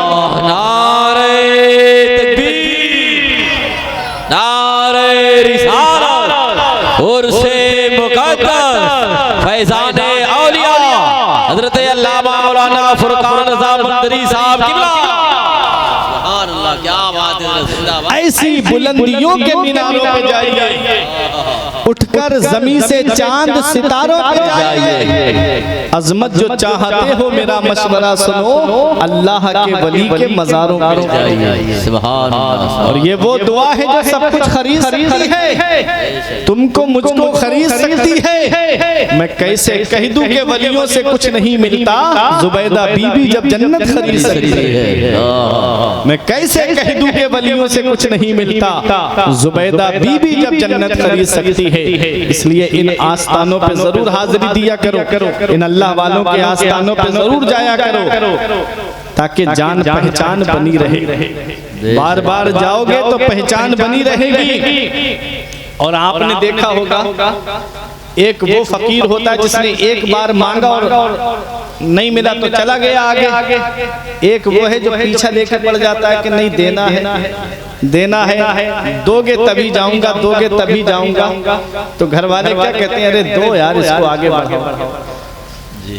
इसी उम्मीद पे धुनी रमाए बैठे हैं, कभी तो चश्मे इनायत करेंगे ये हम पर, इसी उम्मीद पे धुनी रमाए बैठे हैं। हम तो आस्थानों पे ये सोच के जाते हैं कि किस चीज की कमी है मौला तेरी गली में, दुनिया तेरी गली में, उक़बा तेरी गली में। और सूरज तजल्लियों का हरदम चमक रहा है, सूरज तजल्लियों का हरदम चमक रहा है, देखा नहीं महरूम किसी को तेरी गली। ये है आस्थाने अल्लाह के वलियों के, जहां अल्लाह दुआएं कबूल फरमाता है। मैं बता दूं आपको, इन अल्लाह के वलियों के आस्थानों पे दुआएं कबूल होती हैं। आला हजरत ने अहसनुल बयान आदाब दुआ के अंदर लिखा है, हिंदुस्तान में वो जगह जहां अल्लाह दुआएं कबूल फरमाता है। आला हजरत कहते मेरे वालिद ने 20 मकामात बताए थे जहां दुआएं कबूल होती हैं, 23 मकामात और हैं जहां अल्लाह दुआएं कबूल फरमाता है। सुने और इसको दिल की तख्ती पे लिख लें, वो जगह कौन कौन सी है जहां अल्लाह दुआएं कबूल फरमाता है। आप फरमाते हैं अजमेर में गरीब नवाज का आस्थाना है जहां अल्लाह ताला दुआएं कबूल फरमाता है। सुभान अल्लाह। गरीब नवाज के आस्थाने पे अल्लाह दुआएं कबूल फरमाता है। ख्वाजा निजामुद्दीन औलिया देहलवी जिनका मजार दिल्ली में है, अल्लाह ताला वहां दुआएं कबूल फरमाता है। हाँ दुआएं आपकी होती नहीं हो जब कबूल, आला हजरत ने कहा अजमेर जाना चाहिए। तो ये अजमेर की सरजमीन है जहां अल्लाह दुआएं कबूल फरमाता है। ये ख्वाजा निजामुद्दीन औलिया का आस्थाना है जहां अल्लाह दुआएं कबूल फरमाता है। ये अल्लाह वालों के मजार के पास में दुआएं कबूल क्यों होती हैं? कुरान में है हजरत मरियम जहां नमाज पढ़ती थी, आपको बेमौसम फल मिला करते थे। अंगूर का मौसम नहीं होता लेकिन उनके पास फल रखे हुए होते। हजरत ज़करिया अलैहिस्सलाम ने पूछा मरियम ये फल कहाँ से आए? अन्ना लके हाजा, मरियम ये फल कहाँ से आए? तो हजरत मरियम ने कहा मिन इंदिल्लाह, मेरे अल्लाह के पास से आए। अल्लाह ने मुझको अता फरमाए। तब आपने वहां खड़े होकर दुआ की थी, अल्लाह तू मुझे नेक स्वालिह बेटा अता फरमा दे। जहां हजरत मरियम नमाज पढ़ती थी उस जगह खड़े होकर के जब आपने दुआ की, अल्लाह ताला ने हजरत यहया अलैहिस्सलाम बेटे की खुशखबरी आपको सुनाई। तो वो जगह जहां अल्लाह के महबूब बंदे या अल्लाह की महबूब बंदी नमाज पढ़े वहां दुआएं कबूल होती हैं। तो ये अल्लाह के वली जो आराम कर रहे हैं, इन्होंने उस जगह को आबाद किया है, वहां अल्लाह का जिक्र किया है, अल्लाह की इबादत की है। तो यहाँ पर भी अल्लाह की रहमतें नाजिल होती हैं, इसलिए आस्थानों पर भी अल्लाह ताला दुआएं कबूल। इसलिए ऐसी बुलंदियों के मीनारों पे जाइए, उठकर जमीन से चांद सितारों पे जाइए। अजमत जो चाहते हो मेरा मशवरा सुनो, अल्लाह के वली के मज़ारों पे जाइए। तो ये अल्लाह वाले हैं। दुनिया में जाते रहोगे तो जान पहचान बनी रहेगी, क़यामत के दिन ये जान पहचान हमारे काम आएगी। और हदीस पाक में है, मेरे आका हुजूर सल्लल्लाहु अलैहि वसल्लम ने इरशाद फरमाया, मन काना लिल्लाहि काना अल्लाहु लहु। जो अल्लाह का हो जाता है फिर सारी खुदाई उसकी हो जाती है। जो अल्लाह का हो जाता है फिर सारी खुदाई उसकी हो जाती है। हम सो के उठ नहीं पाते, कई क्विंटल फूल गाजी पाक के आस्थाने पे उनके चाहने वाले चढ़ा जाते हैं। हम इधर नींद से बेदार नहीं हो पाते, उधर अजमेर में कई क्विंटल फूल उनके चाहने वाले उनके आस्थाने पे चढ़ा देते हैं। ये क्या है? आज आदमी को किसी के लिए टाइम नहीं है। अगर इंतकाल हो जाए तो तब जाता है घर से, जब जनाजा तैयार होता है। शादी का मौका आए तब जाएगा, जब खाने का वक्त होगा। हमने पूछा, इतना प्यारा अजीज करीबी रिश्तेदार दुनिया से चला गया, थोड़ा पहले आ जाते। बोला टाइम नहीं है, दुकान मार्केट में है, खोल के आया हूँ, खुली छोड़ के आया हूँ, या कारोबार से लगा हुआ हूँ, इतना वक्त नहीं है मेरे पास जो मैं इतना टाइम दे पाऊँ। हम सोच में पड़ गए, इतना करीबी अजीज रिश्तेदार दुनिया से गया, थोड़ा पहले आ जाते। लेकिन नहीं, किसी को किसी के लिए टाइम नहीं है। लेकिन क्या वजह है कि आज हम उर्स की महफिल में रात के 2-2 बजे तक बैठ करके अल्लाह वालों का जिक्र सुनते हैं, 3-3 बजे तक अल्लाह वालों का जिक्र सुनते हैं। बाज जगह पूरी रात उर्स की महफिल चलती है, पूरी रात अल्लाह के वलियों का हम जिक्र सुनते हैं। ये वजह क्या है? वजह ये है कि मन काना लिल्लाहि काना अल्लाहु लहु। जो अल्लाह का हो जाता है फिर सारी खुदाई उसकी हो जाती है। फिर अल्लाह उनका नाम मिटने नहीं देता है, अल्लाह उनका नाम अंधेरे में नहीं रहने देता है। अल्लाह अपने वलियों का नाम लोगों के दिलों में डाल देता है। फिर जब तक दुनिया बाकी रहेगी लोग वलियों को याद करते रहेंगे। जब तक दुनिया बाकी रहेगी लोग वलियों की बारगाह में खिराज अकीदत पेश करते रहेंगे। मैं बात गाजी दूल्हा की कर रहा था, सैयद सालार मसूद गाजी की कर रहा था। आपके आस्थाने पे बड़े बड़े बादशाह घुटनों के बल चलते नजर आए, बड़े बड़े औलिया किराम पंजोल एड़ियों के बल चलते हुए नजर आए। उस आस्थाने की अजमत को मैं क्या बयान कर सकता हूँ। वो आस्थाना वो है जहाँ से बे औलादों को औलाद से नवाजा जा रहा है, जहाँ अंधों को आंखें मिल रही हैं, जहाँ कोड़ियों को शिफा मिल रही है, जहाँ परेशान हाल की परेशानी को दूर किया जा रहा है। ये बड़े बड़े औलिया किराम जिस आस्थाने पे हाजिरी देने के लिए आए और हाजिरी दे करके ये कहते हुए वापस गए थे कि जनाबे खिज़्र को देखा है अक्सर तेरी गलियों में, न जाने किस बुलंदी पर तेरा दरबार है गाजी। ये है सैयद सालार मसूद गाजी। आज बहराइच का जर्रा जर्रा पुकार के जिसकी अजमत को बयान कर रहा है, बहराइच का जर्रा जर्रा जिसकी शान को बयान कर रहा है।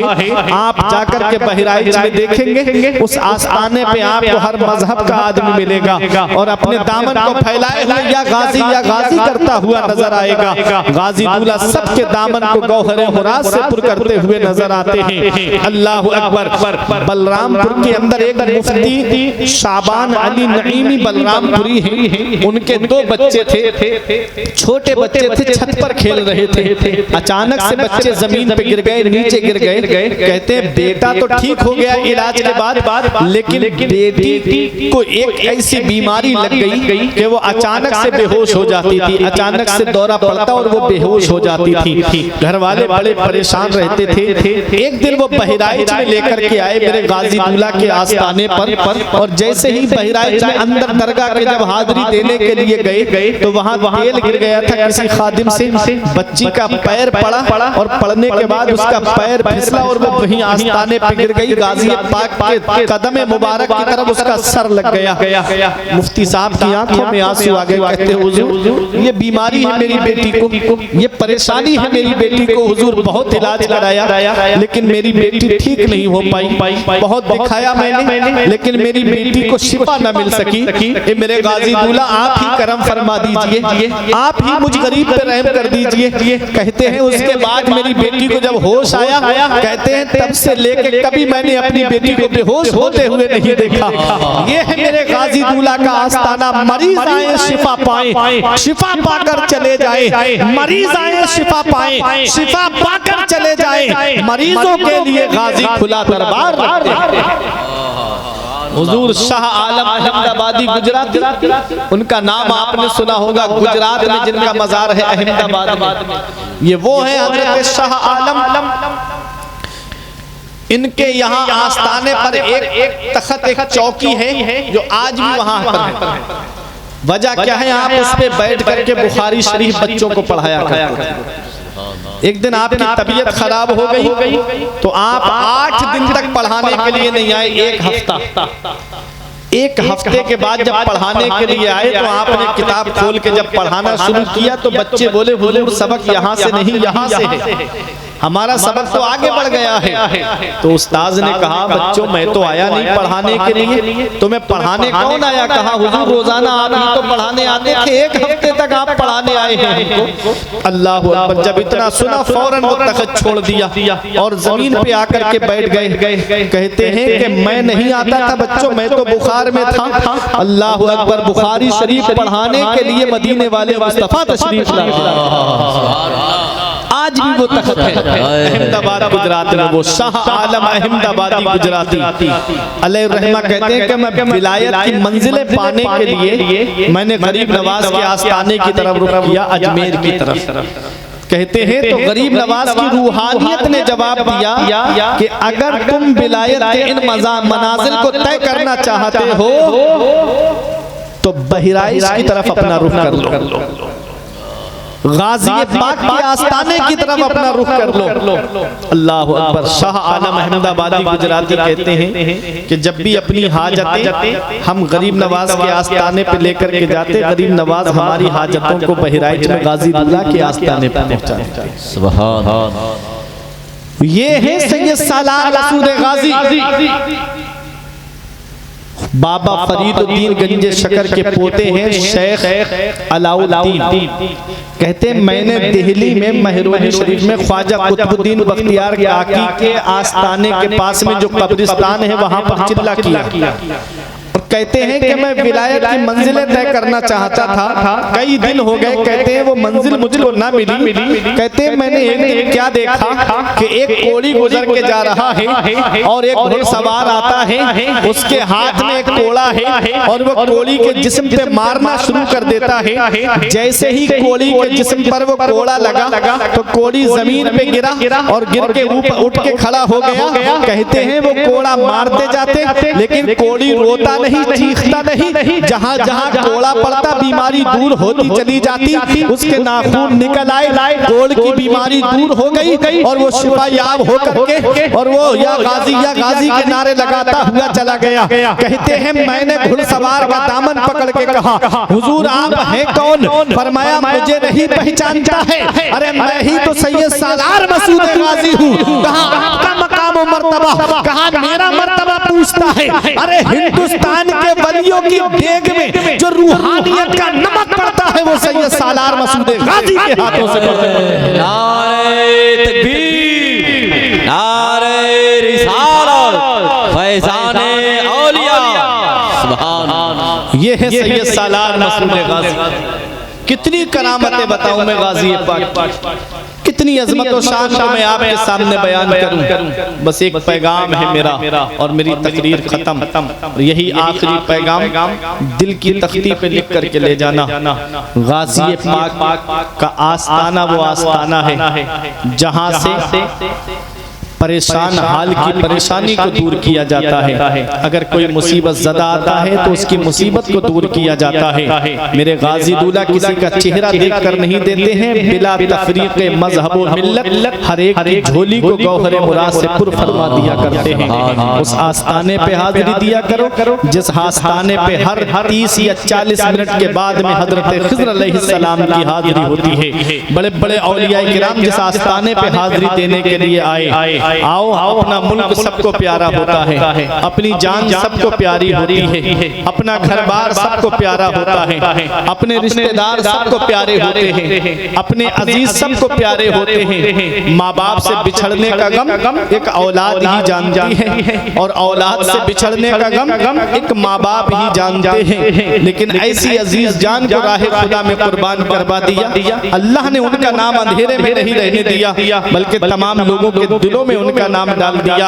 ऐ नौजवानों, 18 साल की उम्र में जिस शख्सियत ने जामे शहादत नोश किया, उस शख्सियत को सैयद सालार मसूद गाजी कहते हैं। आज हमारे यहाँ के नौजवानों का हाल देखो, इधर अजान की आवाज आती है लेकिन हम नमाज नहीं पढ़ते, अपने रब की इबादत नहीं करते, कोई गानों में मस्त रहता है, कोई यूट्यूब पे फिल्में देखता हुआ नजर आता है, कोई फेसबुक पे तस्वीरें देखता हुआ नजर आता है, कोई इंस्टाग्राम पे तस्वीरें देखता हुआ नजर आता है। ऐ मेरे नौजवानों, मौत का कोई भरोसा नहीं है, कब और किस हाल में आ जाए और कब और कहां आ जाए। इसलिए अपना नामा आमाल तैयार करके रखो कि जब इस दुनिया से जाना हो तो इस हाल में दुनिया से मत जाना कि मोहल्ले के लोग कहें कि एक अय्याश का जनाजा जा रहा है। इस हाल में दुनिया से मत जाना कि मोहल्ले के लोग कहें कि गाने और फिल्में देखने वाले का जनाजा जा रहा है। इस हाल में दुनिया से जाना कि इधर जनाजा उठे उधर लोग कह दे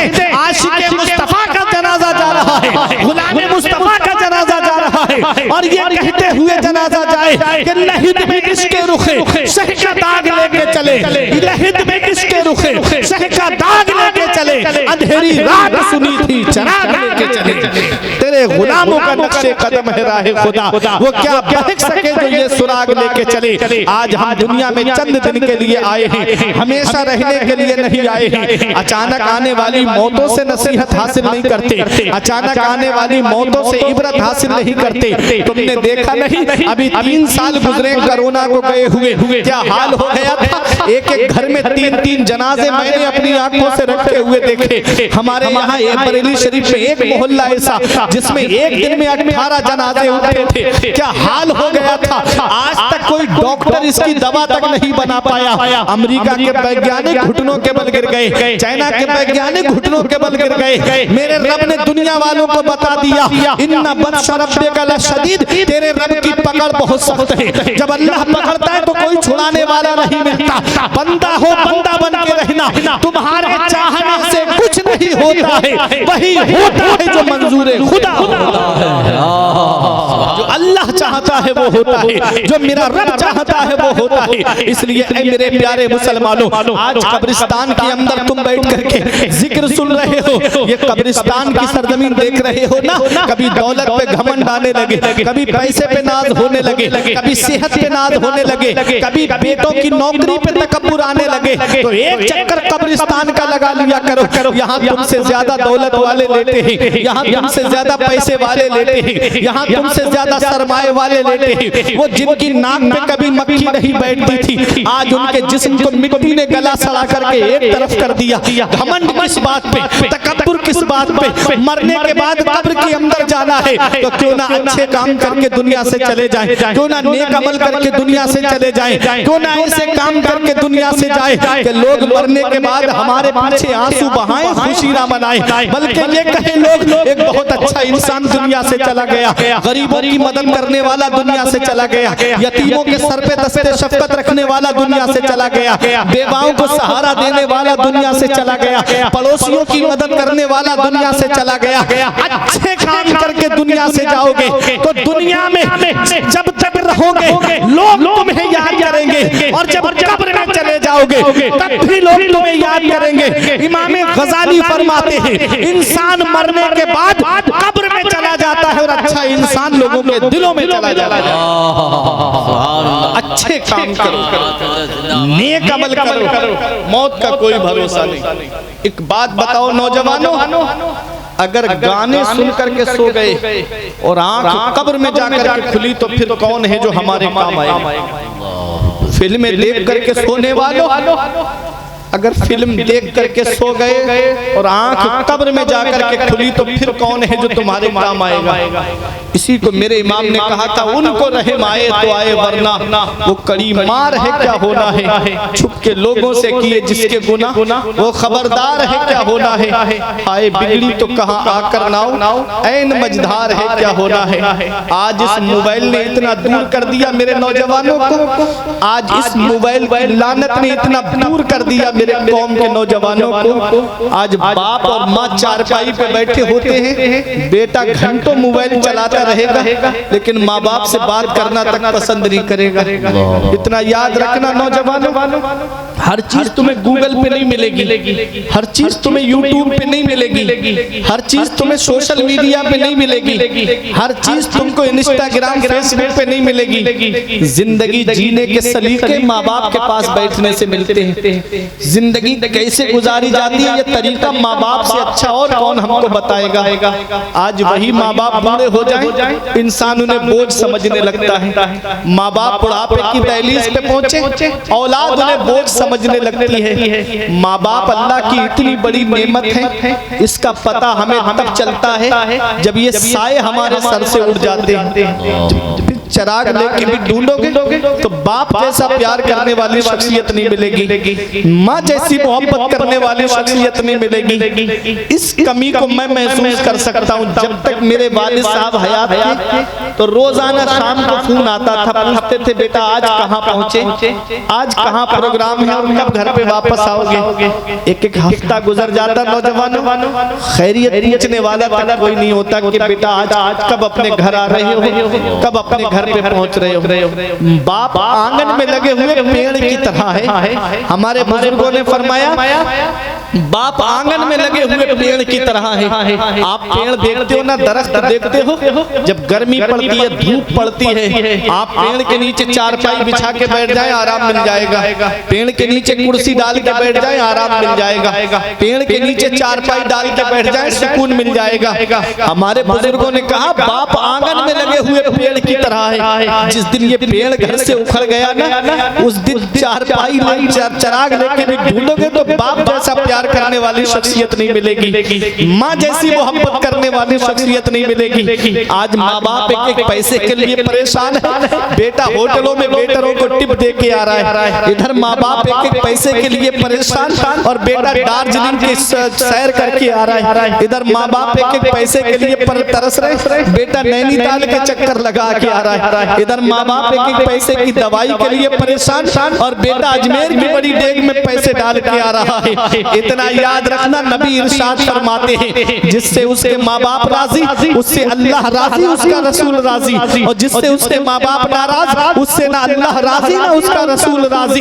अरे घर में रूठे हुए माँ बाप को मना लो, आज जो दुआएं कराते हुए फिर रहे हो। मैं बरेली शरीफ से आया, कहा हजरत कारोबार के लिए दुआ कर दो। मौलाना जमील साहब के पास आके कहा हजरत दुकान में बरकत नहीं होती दुआ कर दो। हाफिज अजीम हबीबी से कहा हजरत दुआ कर दो कारोबार में बरकत नहीं होती। अरे चाहे इतनी जल्दी किसी मौलाना की दुआ कबूल नहीं होगी, इतनी जल्दी किसी हाफिज की दुआ कबूल नहीं होगी, जितनी जल्दी औलाद के हक में उसके माँ बाप की दुआ कबूल होती है। नबी इरशाद फरमाते हैं माँ बाप की दुआ औलाद के हक में ऐसे कबूल होती है जैसे नबियों की दुआ उम्मत के हक में कबूल होती है।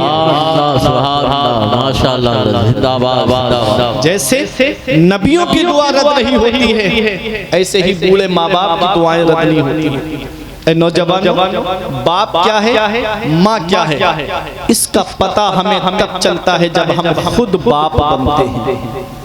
जब खुद की औलाद होती है ना, पता चलता है कि बाप क्या होता है। अगर रात में 2 बजे भी अगर हमारे बच्चे की तबीयत खराब हो जाए ना तो डॉक्टरों के घरों के चक्कर काटते हैं हम। कभी सोचा है जब बचपन में हम बीमार पड़े होंगे तो यही हमारा बूढ़ा बाप है जिसकी खांसी आज हमको अच्छी नहीं लगती, आज जिसका बोलना हमको अच्छा नहीं लगता, यही हमारा बूढ़ा बाप है जो हमको डॉक्टरों के पास लेकर के गया। यही हमारी बूढ़ी माँ है जिसका आज बोलना हमको अच्छा नहीं लगता, जिसने ऐसी सर्दी में अपनी चादर अपने बेटे को ओढ़ा दी, खुद तो सर्दी में ठिठुरती रही लेकिन औलाद को सर्दी नहीं लगने दी।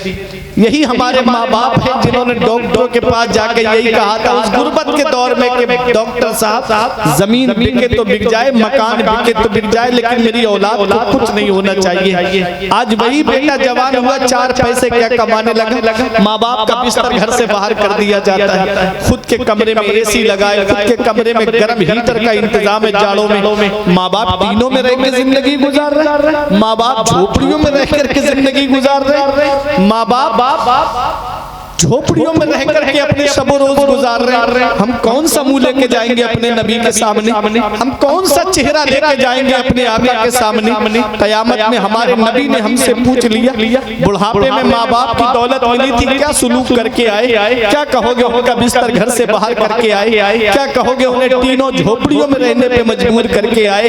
अल्लाह अकबर। बाप आंगन में लगे हुए पेड़ की तरह है, जिस दिन ये पेड़ गिर गया उस दिन गरम गरम लू के थपेड़े भी परेशान करेंगे, उस दिन धूप भी परेशान करेगी। कभी नौजवानों तुम्हें लगे कि मेरे बाप ने मेरे लिए क्या किया है तो अपने वालिद के हाथ की लकीरें देख लिया करो।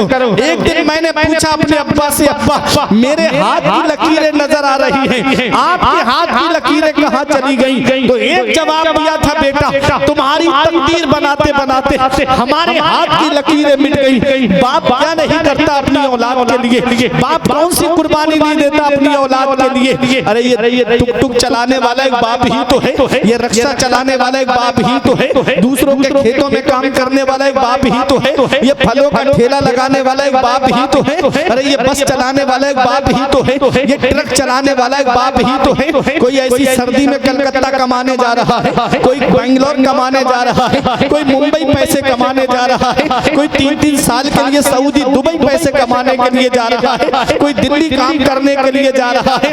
ये एक बाप ही तो है जो सोचता है 4 पैसे जमा हो जाएंगे, मेरे बेटे के खर्चे में काम आएंगे, मेरे बेटे की पढ़ाई में काम आएंगे। अरे याद रखना प्यारे मुसलमानों, ये कोचिंग की फीसें भरने वाला एक बाप है, स्कूल की फीसें भरने वाला एक बाप है, यूनिवर्सिटी की फीसें भरने वाला एक बाप है, कॉलेज की फीसें भरने वाला एक बाप है, अरे डॉक्टर बनाने वाला एक बाप है, इंजीनियर बनाने वाला एक बाप है, प्रोफेसर मास्टर बनाने वाला एक बाप है, आलिम हाफिज कारी बनाने वाला एक बाप है। बाप अल्लाह की बहुत बड़ी नेमत है। इस वक्त के बारे में तो सोचा भी न था, बेटों से ज़ईफ़ी में हुई खत्म रसाई, घर बार तो बांट लिए शौक से फुरकान, हिस्से में किसी के मगर मां नहीं आई, वक्त ठुकरा देगा एक दिन मेरी सारी कुर्बानियां, दामने उम्मीद में फकत नाकामियां रह जाएंगी, शादियों के बाद बेटे तो अलग हो जाएंगे, बाप के हाथों में फकत बैसाखियां रह जाएगी। बुढ़ापा क्या जवानी क्या, ये बचपन बांट लेते हैं, बुढ़ापा क्या जवानी क्या,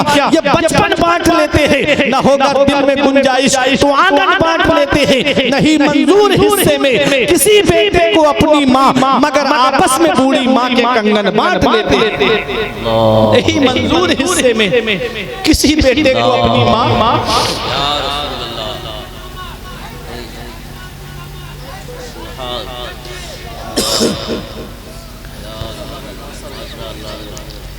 नहीं मंजूर हिस्से में किसी बेटे को अपनी माँ, मगर आपस में बूढ़ी माँ के कंगन बांट लेते हैं। एक माँ बाप 5-6 औलाद को पाल लेते हैं, 5-6 औलाद से एक माँ बाप नहीं पलते, बुढ़ापे में उनका बंटवारा कर दिया जाता है। माँ 1 महीना मेरे घर खाएगी, बाप 1 महीना तेरे घर खाएगा।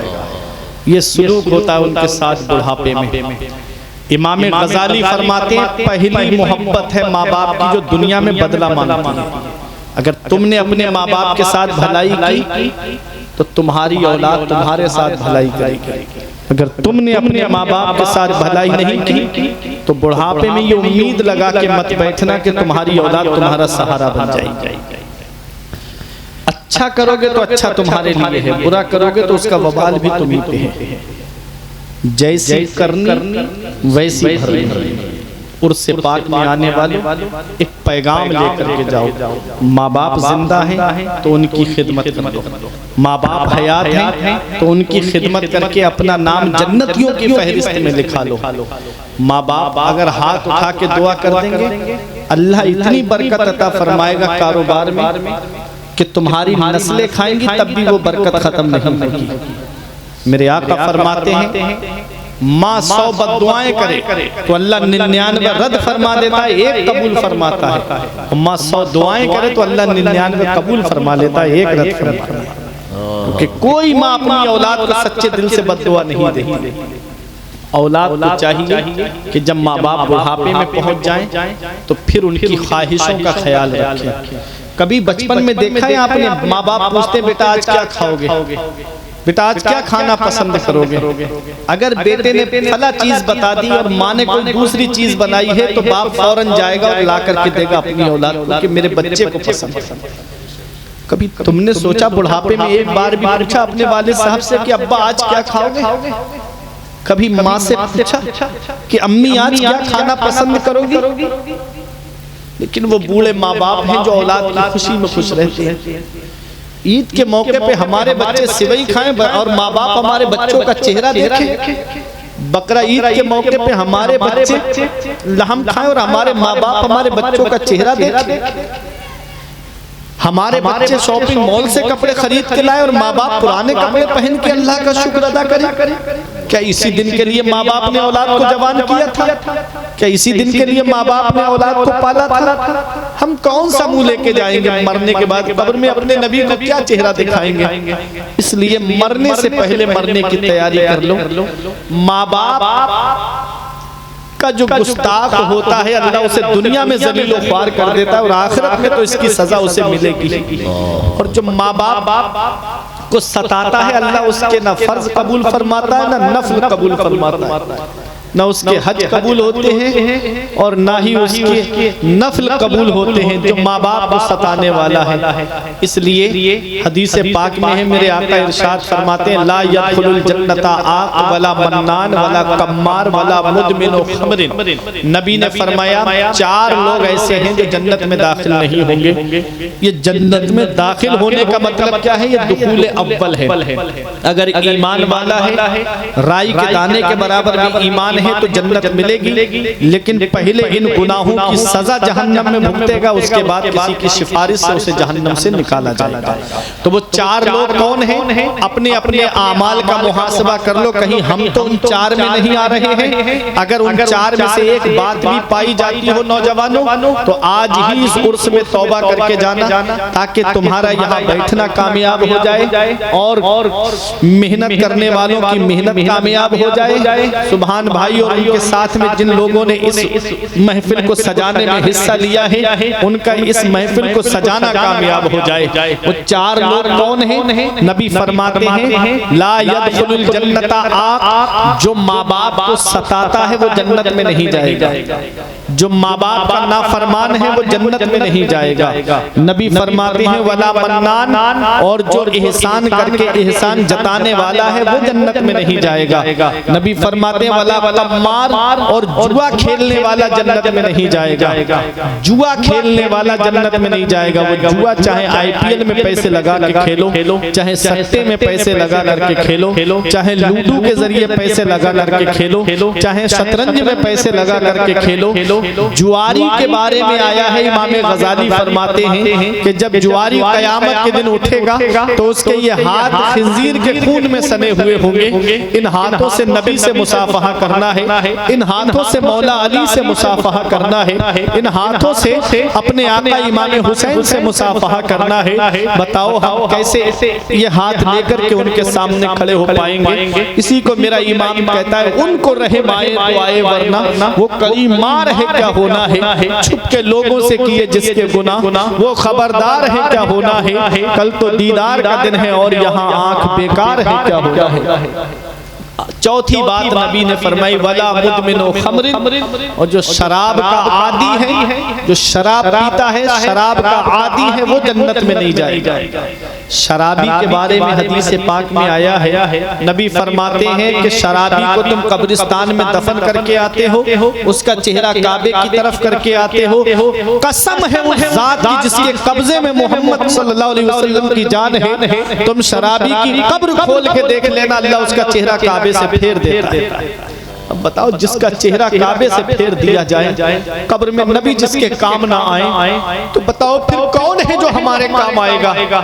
इसलिए नेक अमल करके दुनिया से जाओ, अच्छे काम करके दुनिया से जाओ, ताकि जब इधर जनाजा उठे तो लोगों की आंखों में आंसू हो और कह दे एक मुत्तकी परहेजगार का जनाजा जा रहा है, एक नेक इंसान का जनाजा जा रहा है। और ये कहते हुए दुनिया से जाओ कि लहद में इश्क रुखे शह का दाग लेके चले, अंधेरी रात सुनी थी चराग लेके चले, तेरे गुलामों का नक्शे कदम है राहे खुदा, वो क्या बहक सके जो ये सुराग लेके चले। तो एक पैगाम था, ये जिंदगी सवारी दिलशाद कीजिए, लम्हात जिंदगी के ना बर्बाद कीजिए। जब मकसद हयात इबादत खुदा की है, पढ़िए नमाज, मस्जिदें आबाद कीजिए। सभी के सामने एक दिन जरूर आता है, ये हुस्न फानी है लेकिन गुरूर आता है। किसी क्रीम से पाउडर से कुछ नहीं होता, नमाज पढ़ने से चेहरे पे नूर आता है।